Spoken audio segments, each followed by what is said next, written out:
We want to thank you for coming in this afternoon. So there's a couple people in here, and for skipping lunch.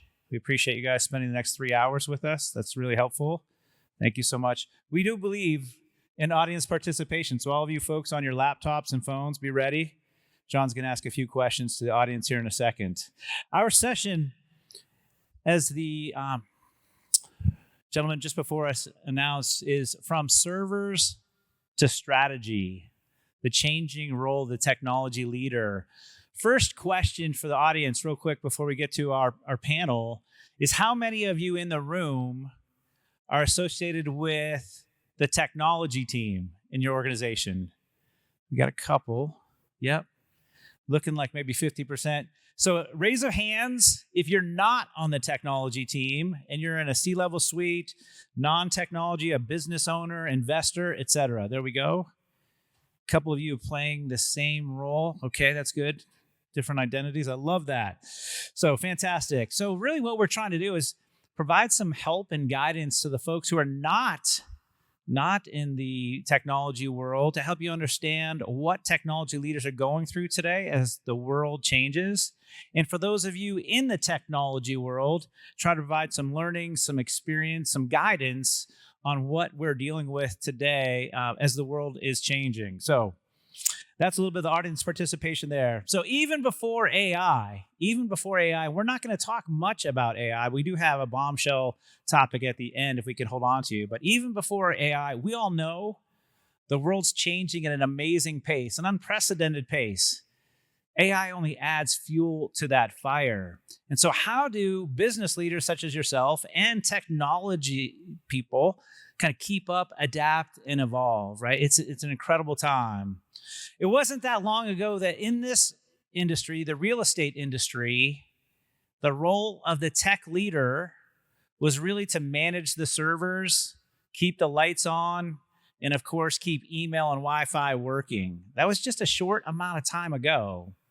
And now, as I look at the colleagues up here, and certainly what we have to deal with every day in business, the role of the technology leader in real estate has to be a strategy partner, a financial expert, of course, a technology savant, and a culture change agent.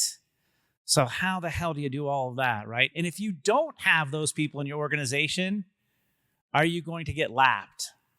So we've got some amazing people up here, probably the smartest and brightest and best looking panel you're going to have at RETCON this whole week. I can guarantee that. I know smart and bright. So I'm going to let them introduce themselves real quick, and then we'll dive into what they're living with and dealing with in this evolution and change.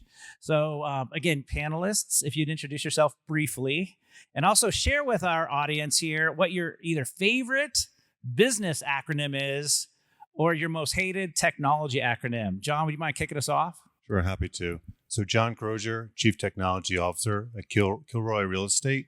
We're a West Coast real estate investment trust, predominantly in commercial as well as life sciences. As far as business acronym, we all use ROI, but how many people really know what that means? Thank you. Great. Hi, and I'm Sarah Dreyer. I'm Chief Information Officer for North America at Savills. We're a global commercial real estate services provider. Okay, I'm going to be really controversial with mine because my favorite and my least favorite right now are the exact same. And I'm going to be extra controversial and say that that's AI. Because from a business perspective, I mean, think about all of the opportunity and amazingness that's there. But from a technology perspective, I think of, the responsibility that comes with that. So my two are the same. Keith Solly, Lincoln Property Company, based out of Dallas. We operate in office, retail, industrial. My favorite acronym these days is API. It is assume positive intent. When I talk to my business leaders, I want them to assume positive intent. Thanks, Keith. And again, my name is Jeff Eckert. I work with Peak Made Real Estate. I'm our CTO. We have just over 100 locations, 42,000 beds. I've been doing this for 5 years in real estate, but I spent the last 30 before that in hospitality, which is why I have all the gray hair. My favorite acronym on the business side especially with my own team, is NOI, or net operating income, because it gives us a quick way to measure success from a business perspective. And a lot of technology team members never think about NOI. So it's great to kind of help them out. All right, let's jump into the world that's changing for us. So when I look at this, again, very esteemed panel, I throw at you from a CTO or a CIO perspective, where are you having the biggest influence? Where can you make the biggest influence with business today? And a two-part question: historically, what meetings were you not in that you're in now? So what's changed from your involvement with your organizations? Keith, do you mind kicking us off? Absolutely. Look, my job has changed quite a bit. I'm now invited to all the investor meetings. They're interested on my cybersecurity posture. They want to talk about my data strategy. So the goal is to instill investor confidence. Also, I'm part of all these meetings with my head of property management. How do we help them move the needle on the margins? Not small change, not incremental change. How do we truly move the needle with technology to increase margins in property management? In M&A, our growth strategy is part of M&A is a big part of our strategy of growth. So how can IT technology team help make sure that happens smoothly without any interruption to our clients, to the new employees being acquired, and so on? Sarah, you want to go next? Sure. And I may be coming from an interesting perspective. I mean, I love hearing kind of how traditionally this role may have been keeping the lights on and keeping email working. I did not step into my role at a time when that's the way that it was. So I feel that I've always been very well ingrained into, the executive level conversations and trying to align our technology to our broader business strategy. But I also have to remember that working at a brokerage commercial real estate services company, my people on the inside are my clients, right? My brokers are my clients. My corporate teams are my clients. So I need to be in all of those conversations that help make them better through technology so that they can be better for our clients as a business. So that's everything. That's everything from, making sure that we are aligned across all of our different departments and everybody is enabled with the tools that they need. But it's also playing a role in recruiting, which is something that somebody might not think necessarily that a CIO may be in, but ensuring that, we're also positioning ourselves as being forward thinking and, in the right position if you were to come and join us. All right, John, what do you think? What I would add to that is we're just at a sort of this new moment in time where a lot of the historical paradigms or the processes that we've done in the past, for example, we've talked about in some of the earlier panels, the business, quote unquote, would go off, work fast, skip the process, address the IT element after the fact. I think with everything that's going on and just how fast of change, those meaningful business partners are taking a step back for the first time in a very long time and reaching out across the aisle, across the table to their technology partners, leaders, and wanting to work together, and I think in a more meaningful way. And that's for us, and it's our opportunity to seize that moment. So give me an example of a meeting that you're in today that you probably wouldn't have been in 3 years ago. I think what we talked about, or Kate's talked about earlier, on the investment side. So we're just purely independent of sort of the technology roadmap. The organization is depositions or acquiring assets. They're thinking sooner about, hey, if I purchase this building, is there a cybersecurity element? Is there an operational tech element that we should consider as we're looking at the total cost of ownership, the total investment we're looking into? Fantastic. I would just tip in as well from a Peak Made perspective. We're being asked to help with cultural change, and that has a lot to do with AI, of course, but also the word innovation. Innovation is kind of paramount or parallel with AI these days. And so trying to help with the art of possible in our organization seems to fall on our shoulders just as much as anybody else's. And that's certainly a place where we wouldn't have been involved in the past, funny enough. So just a thought there. All right, next question for you all. When you think about the most basic real estate property has at least 30 different technology platforms connected to it to run it. When you think about that's the most basic property.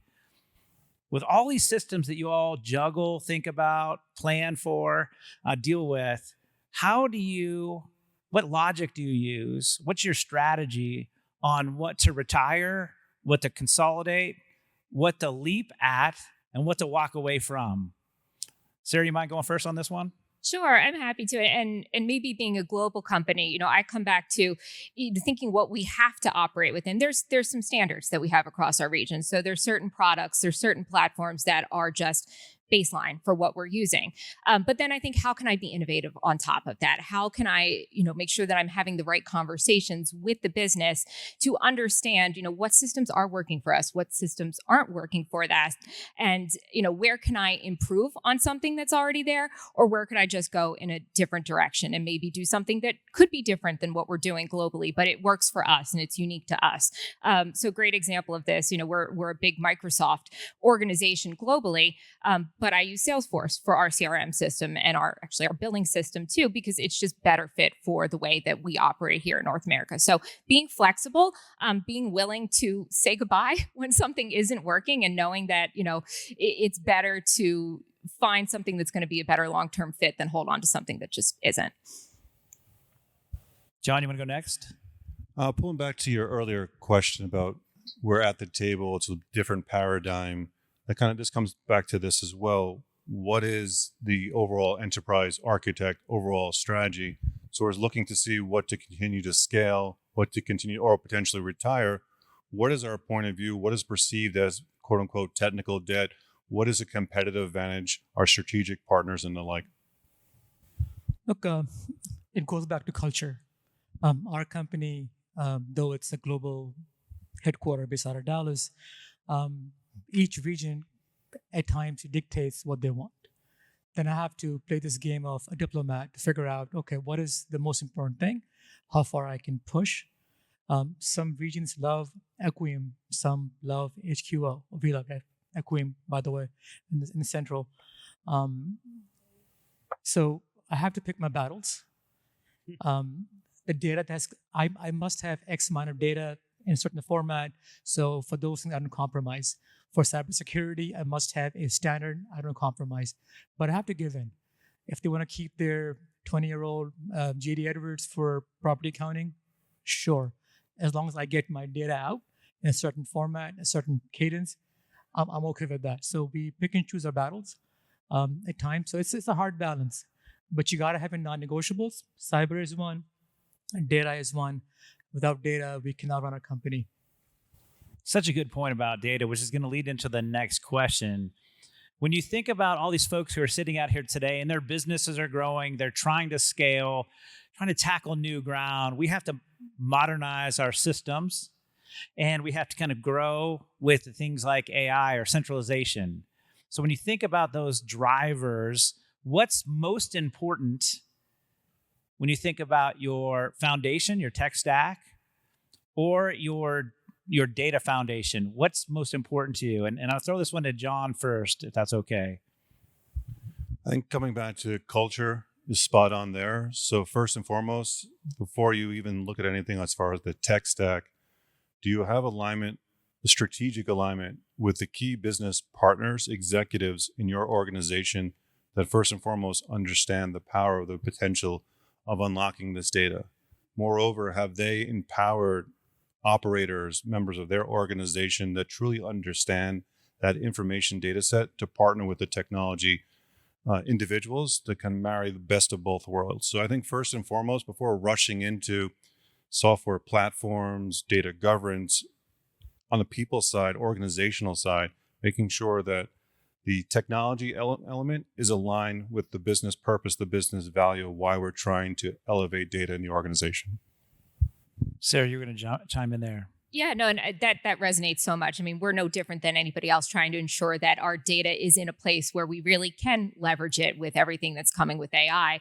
But it comes back to, for me at least, what question do you want to answer, right? Because then if I know what questions that we want to answer, then I understand where those data points are being pulled from, and then we can begin the process of figuring out how we make them consistent and accurate and unified. So you get to that. So it does very much come back to culture and the business and trying to understand not just, hey, data for data's sake, but what do I really want to answer with this data?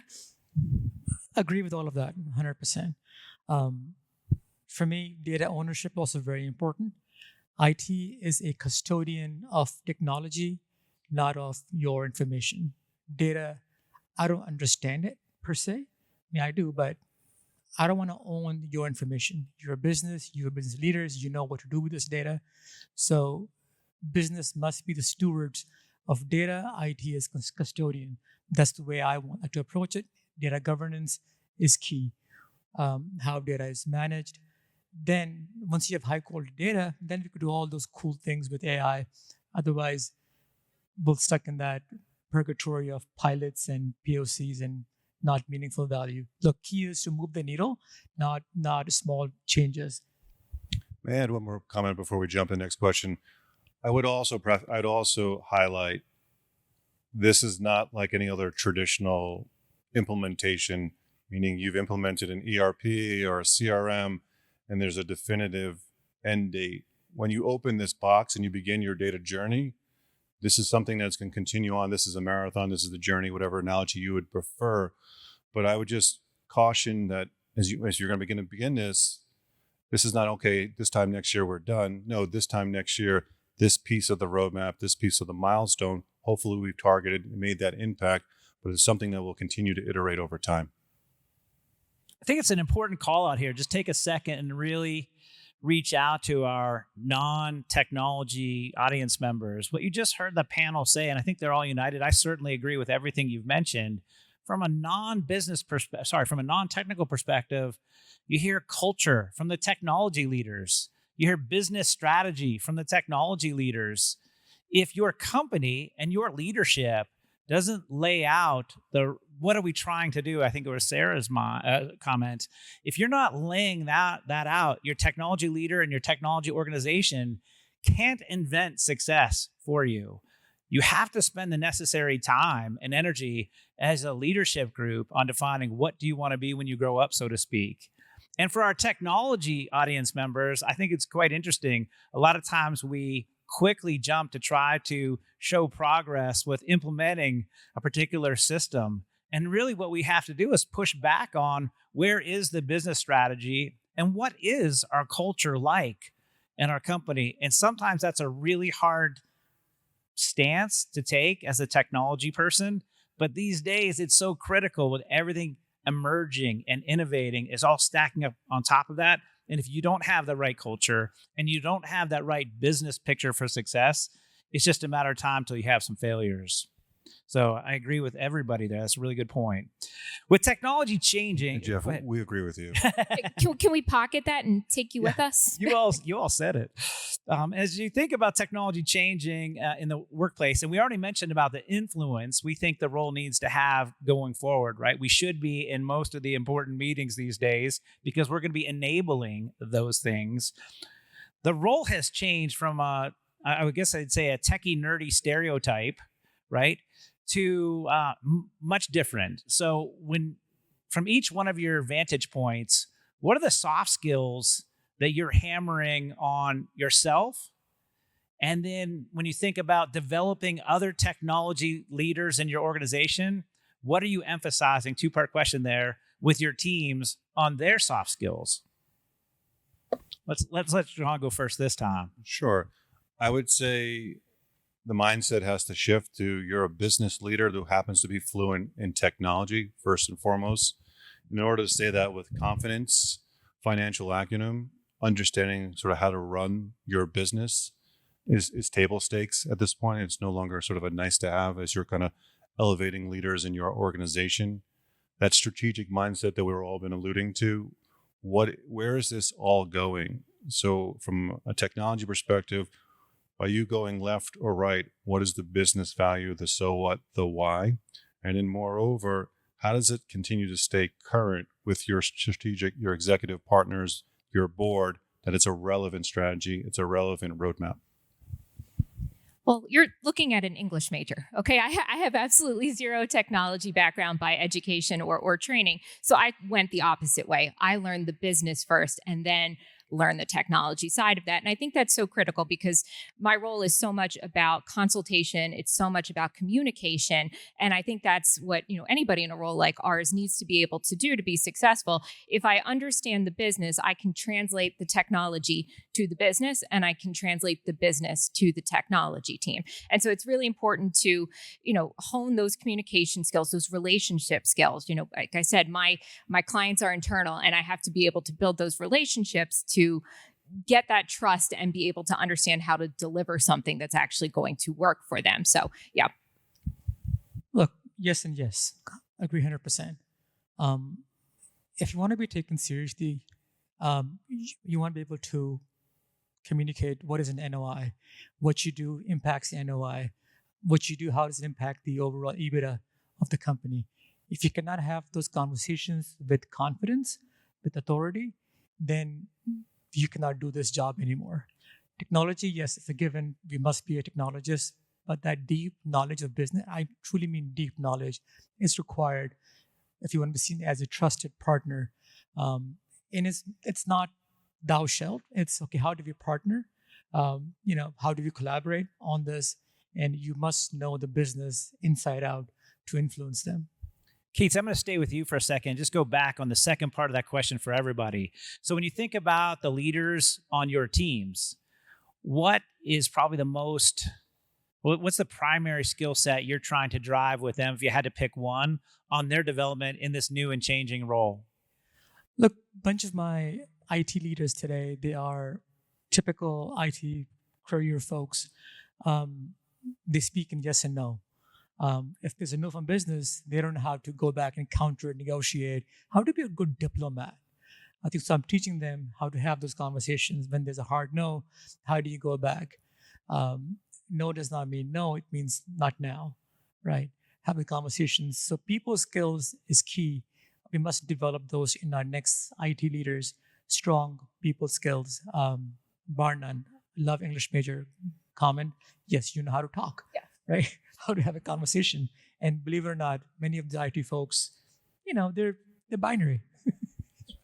I try to instill that in my team by saying, don't just do the ask why. You always have to ask why. You always have to understand that context. And then you're building up that ability to communicate, to understand. And those people skills come just with having those conversations and maybe understanding areas of the business that you weren't exposed to before. So it's really important for my teams to ask why. Yeah, I would just add anecdotally, just again, don't hide behind your technology acronyms. Don't try to overcomplicate the question or the room with the technical component of sort of the deep under elements of that architect. Again, it's what are we trying to solve from a business value, NOI perspective, and then add your material value accordingly. I would just chime in that professional speaking is a big deal to us. You have all these great conversations that you want to have around the no's and the why's. There's no doubt those are critical. I love both of those answers, but you have to be able to communicate relatively well as you're having those discussions. So if you're in the tech area, really drive that into your teams. And if you're not in the tech area, support all their professional speaking training that they want to do. Coming back to you all, and Sarah, we'll start with you this time. If you think about some of the tech folks in the audience who might be stepping into a role similar to the roles you all have, what sort of experience are they looking to have, and kind of what guidance would you give them on what they're about to run into? Yeah, and based on what we just talked about, maybe I'll go a little more soft skill than hard skill on this. But, to come into, a role like mine or technology leadership, I think you need resilience. I think you need to be able to be flexible. I think you need to be able to take feedback and change quickly and adapt quickly. Things move really quickly in our world, and the ability to be flexible, not be too critical of decisions that you've made that maybe you need to change and do a different way. That's what I would tell is really that flexibility, that resiliency, and, always kind of keeping that curiosity of, how could I do this differently? Keats? Exactly that. Humility. You don't have all the answers. You do not know the business. And just because now you're a CIO, CTO, they will listen to you, right? So have that humility. every talk I have with other leaders in the company, I learn something new. I go back, change, adapt, change my approach. So this continuous learning will continue. I'm sure you've heard all these new mantras, fixed mindset, growth mindset. You gotta have a growth mindset. Go in with open mind, learn, adapt, change, conquer. Bring us home, John. Absolutely, Jeff. The other element I would add is events like today broaden and continue to be intentional about your network. Don't look to the network on those moments when you're at a dire situation. Nurture it like a garden throughout those times of prosperity or opportunity. This role can be very lonely at times. If you have a stronger network and you have those outlets, it creates more of a community, and it gives you also an opportunity to step out of the box, because you're being told a lot of things all the time, and seeing it objectively from a sort of third party that has nothing to gain from the conversation can be very valuable. I just think that's some of the best advice you could find. Is the role can be lonely at times, especially in the real estate industry, where the role is changing significantly right now, right in front of us, where in the past we just had to keep email working. And now we're trying to figure out how to move the entire business from every department. It's extremely difficult and lonely. You all deserve a raise, by the way. I'm going to take that back, too. Yeah, you can take that back. That'll get you on the bus with a quarter. But I think it's so important for our business leaders to understand that you need to help open and embrace the other areas of the company to support when the technology team is trying to infiltrate or needs to infiltrate into those other areas. The business leaders can help significantly with opening some of those doors for us. All right, I can tell everybody is getting hungry, and we're going to open the doors to lunch in a second. But here's our bombshell question. And I think it's one of the best. There's been great dialogue, but I think you all are unified on a lot of things, which gives me a lot of confidence, because I feel the same way you all do. But here's the bombshell question. And we've been trying to stay away from the topic of AI, and we will. But when you think about your organizations, and we've got global organizations up here, we've got very large organizations, where do you see the role of championing AI in companies these days? Should it be in IT or technology, or should it be in other areas of the company based on your experiences? I'm going to go John, Keats, and Sarah here, if that's okay. Thank you, Jeff. I appreciate that. It depends where you are on the maturity curve as far as your technology. I don't think it's a clean answer for us. I can just answer at Kilroy. In IT, we're taking more of the lead, but we're not going alone. So I think it was Sandy from Empire State mentioned earlier, they have a governance committee where it's HR, it's legal, and it's IT.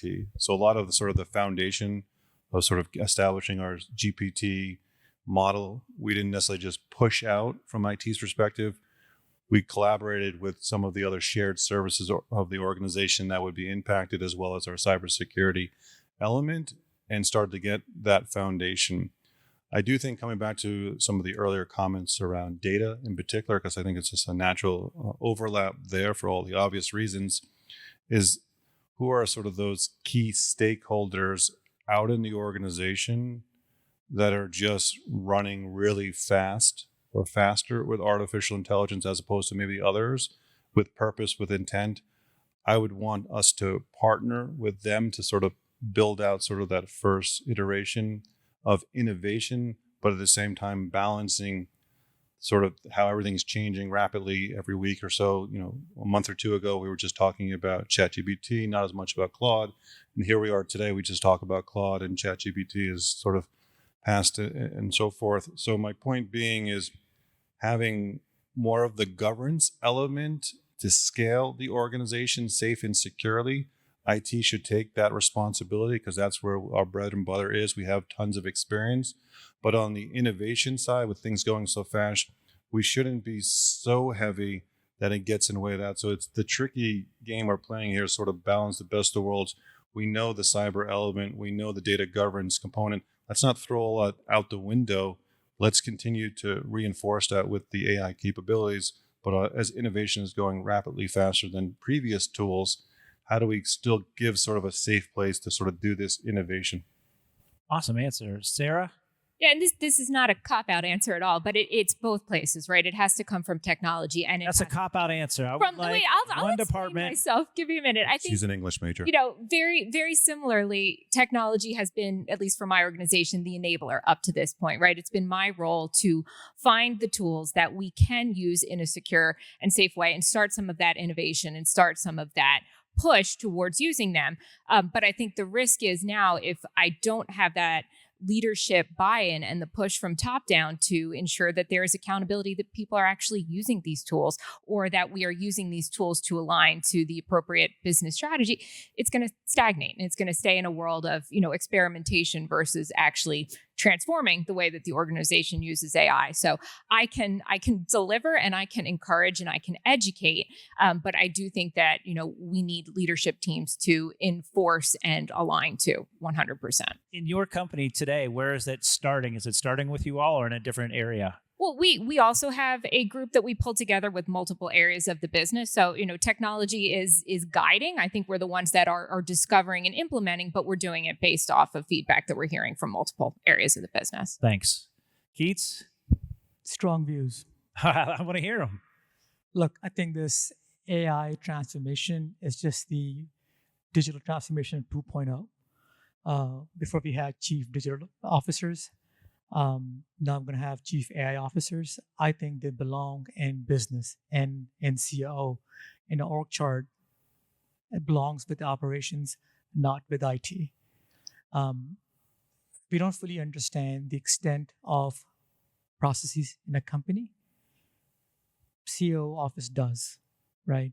AI needs to fundamentally change how you run your company, how you run your business process, how you pay an invoice, as an easy example. You cannot slap AI on top of it. You have to work with business to redesign your process, how you approve invoices with AI layer, right? Different way of thinking around it. IT, no way can influence this across the company, investment management, property management, you name it, any division. So IT will be the place which will help with your governance, data sources, where the custodians of technology will manage the tech stack for you, give you guardrails, give you governance, give you policies and whatnot. But it must be driven by business or it will not be successful. We cannot push this. It needs to be something organic within the business. It needs to come out. Hot take? I think we could debate that over some adult beverages later, for sure. I think the tough part here compared to the previous digital revolution was digital pertained to certain departments, commercial, marketing, et cetera, where AI can apply to every aspect of your company, every nook and cranny of your company. Any department can probably transform or revolutionize what they have going on. And yet we still don't understand all of its capabilities or where it's doing well and where it's leading us off of a pier. So the difficult part here is if you kind of have governance, some boundaries, and then you roll it out to the wild, I think that could be also dangerous, right? I think we're all still wrestling with that as well. And I'm not saying that keeping it within the IT group is the answer either. I still think there's a lot to learn. That's probably my answer with our company, which is we have, just like any other technology transformation, we're in the front passenger seat or in the driver's seat with the business in the passenger seat, depends. That we just want to be connected at the hip with them as we go. And I think we'll continue to learn and evolve on this. Look, I talked to a lot of investors, a lot of companies who are just starting out, companies sub $5 billion AUM. For those folks, it's a real opportunity to truly design their company processes around AI. Company our size, once you are $40, $50 billion AUM, to kind of go back to redefine your processes. The growth of AI, the growth of your business will be a lot easier if in your early stages you could embed AI in your processes. I think investment management is key. You could analyze a lot more deals with AI. Of course, people make decisions, but AI can gather all the data, do all the busy work for you guys, and make a nice, pretty package for your IC, right, to review those packages. But you cannot slap that on current process of IM. It needs to be done beforehand. So I think big opportunity for smaller companies, sub 5 billion AUM, to today implement AI into the processes.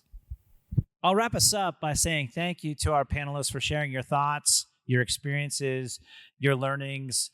Just go back and get the email Wi-Fi to work if you guys would. With that, we're going to end today's session. I know a couple of us will be available afterwards. If you have any questions, we'll just handle those off stage. We're wrapping up and get ready for lunch. Thanks, everybody. Thank you. Thank you.